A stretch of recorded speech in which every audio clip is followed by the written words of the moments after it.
आता ह्यो मी बुडतोय बघा एवढं पाया तिथे पाय गेला बघा ह्यो. आता थोड्या वेळाने दुकानात येईल कोंबलेर बसा करणार काय. आणि ही पण झोपल्यात दुकानदारवाली आवाज उठवा काय काय त्यात आपला पैसा येऊ योग्य झाला पाहिजे का नको. हा मी आता माधवा रोड वर थांबलोय. महिन्यापूर्वी मी सांगितलेलं होतं मी पण स्टँडिंगचं पण माझी नगोशिवाय मला पण आम्ही कोल्हापूरचाच नागरिक आहे.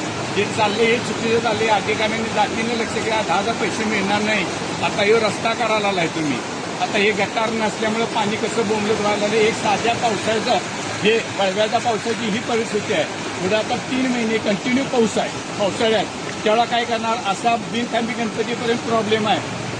आता टोकाने वळापाशी हीच परिस्थिती आहे. आता साधा दुकानापाशी हीच परिस्थिती आहे. दुधरीच्या कोपऱ्याला हीच परिस्थिती आहे. अधिकाऱ्यांनी आता झोपलेले जागेवर आयुक्त मॅडम बघा करा फिरती करा. हे नेते लोक आणतात पैसे त्यांना देणं नाही घेणं असं वाटायला लागले.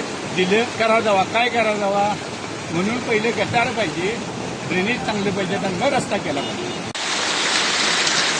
हे रोडची उंची वाढवल्यामुळे काही रोडची उंची वाढलेली आहे. त्यामुळे आता एक पाणी आमच्या दुकानात यायला लागलेला आहे. बघा इकडे बघा बुडलेला आहे. दुकान मी पाणी गेलेलं आहे. गाडी